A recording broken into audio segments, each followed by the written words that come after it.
Security, the latest ban of all civilians from selling or putting on any form of regalia resembling those of security agencies as directed by Inspector General of Police Joseph Boinett is not something new. It has always been there, with its implementation being the biggest setback.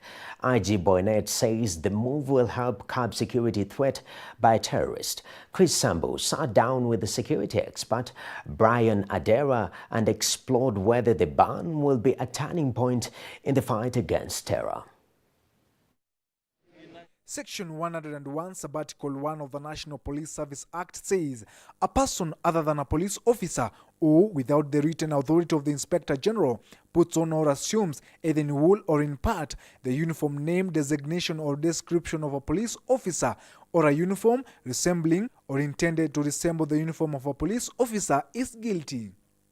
For the young men, women and political figures alike who love military fashion outfits will now need to be keen while buying any clothing, lest they are found liable for 10-year imprisonment or a fine not exceeding 1 million shillings. It's something that's now being said because of the terror attacks that we are now seeing for the Dusit Dutu and the spectaculars we had in town the other day.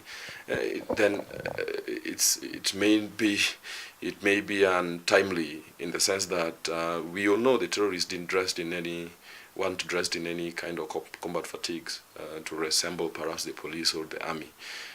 It's a fixation on the wrong scoreboard. The right scoreboard here is, if it's done to address the general insecurities, yes, I'd partly agree with that measure. I mean, why would you want to be in an army fatigue if, you can still look good and flashy if you just dressed well in normal, Despite clothes. the country banning the sale and wearing of clothes resembling military or police uniform in 2006, nothing has really kicked off, with the recent terrorist attacks in the country being a wake-up call for the security forces. However, questions have risen as to whether the ban on military outfit will be a turning point in fighting terror.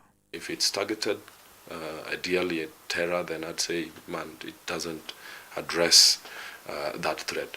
It's bigger than just people garbed in uniform or something like that. It's a lot bigger than that. It doesn't even say, for instance, that if you are dressed in army fatigues or police fatigues, then you are a target for radicalization or terrorism. Al-Shabaab don't identify their agents that way. They don't walk into the country and they watch out for people that are dressed in uniform as potential targets for radicalization or assets to be used for that matter. It is not. The matter has elicited debate on social media, with security experts arguing that it is a major boost by the agencies to improve security.